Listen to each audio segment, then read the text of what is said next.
Hola, bienvenidos a la sesión 6 del curso de desarrollo en OpenBravo RP. En esta sesión lo que vamos a ver es una pequeña introducción a la modularidad y realizaremos algunos cambios a través del módulo Core. ¿Qué es el módulo Core? Pues a partir de la versión 2.50 se introdujo la modularidad en OpenBravo. Anteriormente todos los desarrollos se hacían directamente en el código de OpenBravo, pero a partir de la versión 2.50 los desarrollos se hacen a través de módulos. Entonces, ¿dónde queda el propio OpenBravo? Pues OpenBravo, a partir de la 2.50, se empaqueta dentro de un módulo que se llama el módulo Core o Core.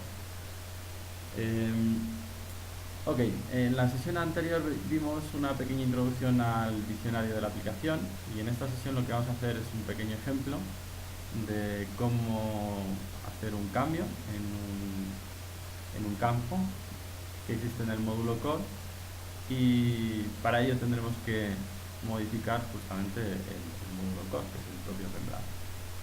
Vamos a verlo. Si entramos en OpenBravo, veremos que hay vimos anteriormente ya que hay diferentes... OpenBravo soporta diferentes empresas, diferentes monedas, diferentes entidades, diferentes organizaciones, etc., ¿no? Para OpenBravo una entidad es una empresa, podríamos decirlo así, es la abstracción que hace. Y veremos que hay una empresa especial o una entidad especial, que es la entidad System. Esta entidad nos va a servir justamente para acceder al diccionario de la aplicación y a través de él poder desarrollar a través del API de OpenBravo. Ok, vamos a ver cómo entrar al diccionario.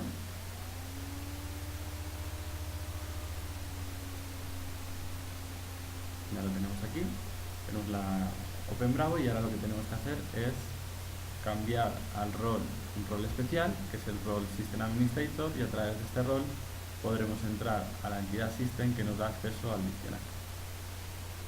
Una vez que estamos dentro,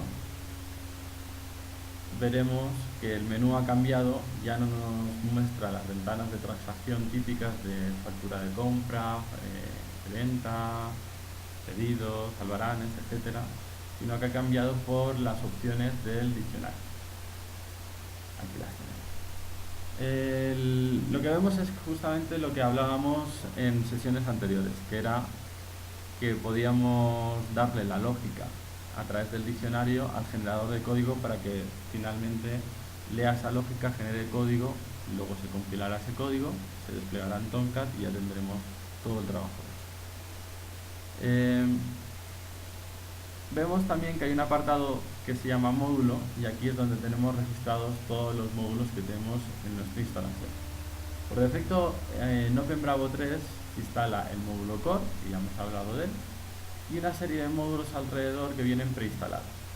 Son los módulos que empiezan, el nombre del paquete de Java empieza por Core. Estos son los que vienen en la instalación. Entre ellos vemos que está el módulo Core, y para poder realizar cambios en cualquier módulo tendremos que ponerlo en desarrollo. Vemos aquí las características del módulo Core. Vemos que tiene un paquete Java, porque OpenBravo está desarrollado en Java, tiene un nombre, veremos que hay varios tipos de módulos. Nosotros en principio utilizaremos el tipo módulo, ya veremos para qué sirven los paquetes y las plantillas. Y aquí tenemos otra característica interesante, que es el número de versión. Los números de versiones de módulos en OpenBravo tienen 3 dígitos, en este caso la versión 3.0, que es la versión de OpenBravo, y ellos utilizan el tercer número para indicar la compilación. También vemos que el idioma por defecto en OpenBravo es el idioma inglés de Estados Unidos. Nosotros en nuestros módulos también le indicaremos este idioma, porque lo que pretendemos es que nuestro módulo funcione en la versión estándar de OpenBravo, que viene en inglés de Estados Unidos, y luego si nuestro módulo necesita alguna traducción, lo que haremos es generar otro módulo adicional de traducción para traducir nuestro módulo. Bueno, luego hay una serie de campos informativos, que son la licencia, el autor, etc. Una cosa interesante es que los módulos en OpenBravo tienen dependencias. Esto quiere decir que si yo instalo un módulo y para poder instalar mi módulo necesito tener instalado otro, tendré que marcarlo y el gestor de módulos de OpenBravo detectará estas dependencias y ya instalará, si fuera necesario, el resto de módulos. Vemos que el módulo core no tiene ninguna dependencia, porque lo normal será que nosotros modifiquemos el módulo core, que es el propio OpenBravo. Por tanto, nuestro módulo o bien dependerá de OpenBravo, del módulo core de OpenBravo, o bien dependerá de un módulo y este módulo a su vez dependerá del módulo core. Al final nosotros lo que estamos haciendo es modificar el módulo core, por tanto en algún momento en esta cadena de dependencia tendremos que depender del módulo core. Ok, para poder realizar nuestro cambio, el módulo core tiene que estar en desarrollo y lo que vamos a hacer es hacer un pequeño cambio muy sencillo que consiste en que el número de documento de la factura de compra, que es un campo que debe ser obligatorio, de hecho lo es, lo vamos a cambiar y lo vamos a poner como que no es obligatorio. No es un cambio muy interesante porque no es un cambio que haríamos. Normalmente el campo número de documento de una factura debe ser obligatorio porque es como debe ser, ¿no? Tiene sentido. Pero para hacer el ejemplo nos va a resultar un cambio sencillo de realizar y como ejemplo nos es válido. Ok, haremos lo siguiente. Entramos en el diccionario, que ya hemos entrado. Tenemos que ir a ver cómo está declarada la lógica de la ventana factura de compras y en algún lugar del diccionario veremos que está definido el campo número de documento. Lo que haremos es ver cómo está definido, veremos que hay una propiedad dentro del diccionario que es si es obligatorio o no y le cambiaremos ese valor. Para hacer este cambio lo que tenemos que hacer es entrar en la definición del diccionario de ventanas, solapas y campos, buscar la ventana factura de compra, que es la invoice, entrar en la definición de esa ventana, vemos que tiene definidas varias pestañas, el número de documento está en la pestaña cabecera, entramos vemos en los campos para ver qué campos tiene esta cabecera y uno de ellos, voy a filtrarlo, es el campo document number.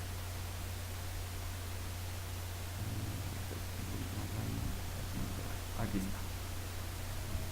Si entramos en la definición del diccionario de este campo, vemos que está soportado por una columna que se llama document number, document no. Una cosa que ya explicamos en sesiones anteriores es que todas las pestañas de una ventana están sustentadas con una tabla en base de datos donde se van a guardar los valores de los campos de esa pestaña, y esa tabla tendrá una serie de columnas que justamente corresponden con los campos que se están pintando en la ventana. Por tanto, yo en el diccionario tengo que definir tanto la tabla que estoy utilizando, las columnas que estoy utilizando y luego la ventana y pestaña y campos que se pintarán en la ventana, pero que el sustento de esos campos serán justamente la tabla y las columnas que definimos. Por tanto, el diccionario tiene que saberlo todo. Tiene que saber que existe esa tabla, que existen esas columnas, que yo quiero pintar una ventana, que esa ventana tendrá una pestaña como mínimo y que esa pestaña tendrá unos campos. Aquí lo que ha abierto es la definición de la ventana. Hemos visto que tiene una pestaña que es, bueno, la ventana era factura de compra. Hemos visto que tiene una pestaña que es cabecera y que tiene un campo que es el que queremos modificar, que es el número de documento. Este a su vez está sustentado en una columna en base de datos que se llama document number, y esta columna está definida también en el diccionario. Y una de las propiedades que tiene la definición del diccionario es que es una es un campo o una columna obligatoria. Si nosotros cambiamos este valor y guardamos, ahora ya hemos realizado un cambio en el diccionario. Como hemos realizado este cambio en el diccionario, en el despliegue que está en ejecución este cambio no está reflejado. Lo que deberíamos hacer para que se refleje es, por un lado, exportar este cambio que está guardado en el diccionario en la base de datos. Deberíamos exportarlo a la definición en XML, como ya vimos en una sesión anterior. También otra cosa que deberíamos hacer, la segunda cosa que deberíamos hacer, sería compilar el nuevo cambio. Lo que va a suceder cuando hagamos esto es que se va a leer de nuevo el generador de código, va a leer el diccionario que está en base de datos, va a ver que hay un cambio, por tanto va a tener que generar el nuevo código correspondiente a la ventana, porque hay un nuevo cambio, porque ya no es el mismo código que teníamos antes, y luego compilará ese nuevo código y finalmente hará un despliegue en Tonka. Vamos a ver cómo se hace eso. Una vez que ya tenemos hecho el cambio en la base de datos, en el diccionario, en base de datos, tendremos que exportar ese cambio. Lo que deberíamos hacer es entrar en nuestro directorio raíz de nuestra instalación de OpenBravo y ejecutar la tarea add export database. Yo no la voy a ejecutar porque tarda un poquito y no quiero que el tutorial se me alargue mucho. Pero lo que va a hacer esta tarea es leer todos los módulos que estén marcados como están en desarrollo y leer toda su información de definición del diccionario y exportarla a XML. En mi caso, como acabo de realizar un cambio, mi definición en XML va a cambiar también, porque antes tenía la versión en la que el campo era obligatorio y ahora cuando exporte la versión en XML, la definición en XML, cambiará y será el campo número de documento pasará de, antes estaba marcado como obligatorio y ahora no lo va a estar. Una vez que haga esto, ya tendré tanto en la base de datos como en mi definición XML la misma información. O sea, el cambio que he hecho en base de datos del diccionario estará también reflejado en la definición XML. Ok, pues ya solo me queda hacer el segundo paso que había dicho, que es compilar. Esto lo hacemos con la orden add smartbuild -d local, que es una variable, un parámetro que lo podemos pasar a la compilación, yes, y -d dtr igual a no. ¿Qué significan estos dos parámetros? Primero, la tarea add smartbuild. Add smartbuild lo que hace es leer el diccionario, ver intentar averiguar si ha habido algún cambio y entonces, si detecta algún cambio, compilará solo ese cambio. Ya no tendremos que compilar completamente OpenBravo, sino él averigua qué cambio se ha realizado y solo compila esa parte en la que ha habido cambio. El -d local yes o no significa que, como tenemos dos versiones, una que es la versión del diccionario que está en base de datos y otra que es la definición en XML, tenemos que decirle si queremos compilar sobre la versión que hay en base de datos o queremos previamente coger los datos en la definición XML, hacer un update database, llevar esa definición XML al diccionario. Por tanto, estaremos sobreescribiendo la versión del diccionario en base de datos, en base a lo que había definido en XML, y luego se realizará la compilación y se realizará el despliegue. Si le decimos -d local yes, no va a hacer el update database, él va a dar por bueno lo que ya está en el diccionario en base de datos. Si le decimos -d local no, no va a dar por bueno lo que hay actualmente en el diccionario en base de datos, sino que lo que va a hacer es lo que he dicho anteriormente, va a coger la definición en XML, la va a llevar a la base de datos, al diccionario en base de datos, por tanto lo sobrescribe y luego compilará. El -dtr no lo utilizo cuando estoy desarrollando, porque lo que hace el -dtr no es no me compila la parte de traducción, por tanto ahorro tiempo a la hora de compilar, ya que normalmente cuando estamos desarrollando muchas veces la parte de traducciones no nos es interesante, pero si nos es interesante no perder mucho tiempo en la compilación, porque es una tarea que tendremos que repetir varias veces. Cada vez que hagamos un cambio habrá que compilar y por tanto ahí ahorras tiempo. Si he ejecutado esto, me va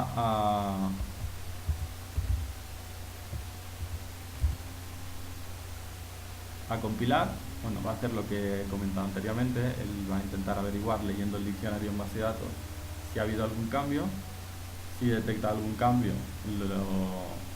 va a generar el nuevo código de ese cambio, luego lo va a compilar y finalmente va a hacer el despliegue en Tomcat.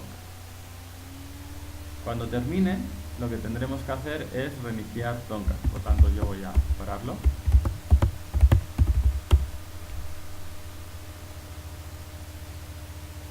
Y luego, cuando termine de realizarse la compilación o la generación de código del nuevo código, la compilación y el despliegue, volveré a arrancar Tomcat con la nueva versión. Aquí se está ejecutando WAS, que es el generador de código. Lo que está haciendo lo que comentaba, lee el diccionario, lee los cambios, genera el nuevo código, que es lo que está haciendo ahora mismo. Y finalmente compila y despliega.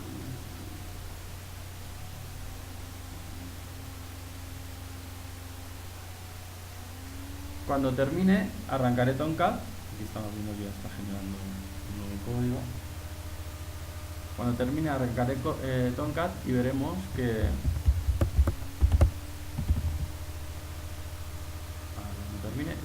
el nuevo cambio se ve reflejado en la interfaz de usuario. O sea, el campo número de documento, que era obligatorio, ya he hecho aquí, hemos visto que era copiado, ya he realizado el despliegue. Y arranco Tomcat.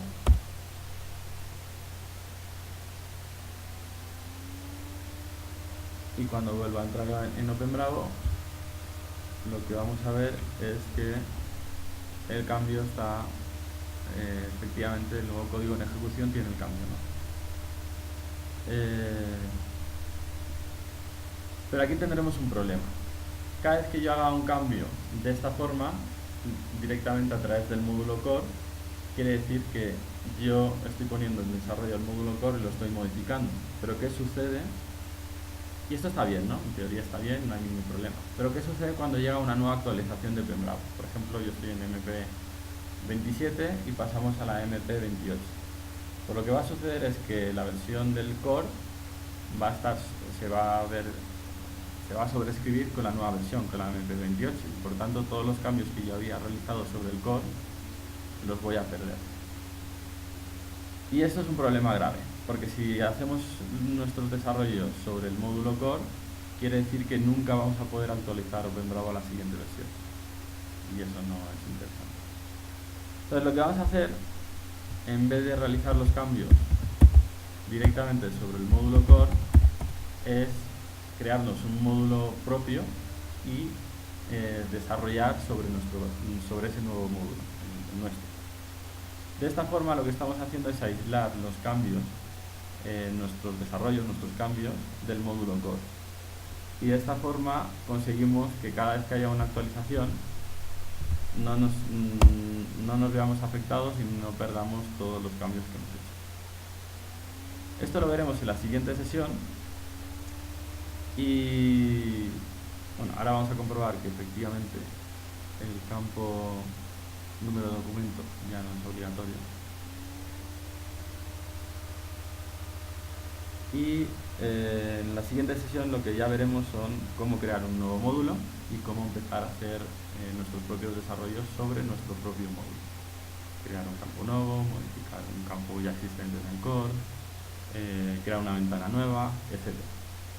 Así que vamos a terminar viendo que efectivamente vemos aquí que hay varios campos que son obligatorios, que están marcados en amarillo, pero el campo número de documento, que anteriormente también estaba marcado en amarillo porque era obligatorio, ya no lo es. Ok, pues de momento lo dejamos aquí y seguimos en la sesión 7 con nuevos desarrollos sobre el diccionario. Un saludo, hasta luego.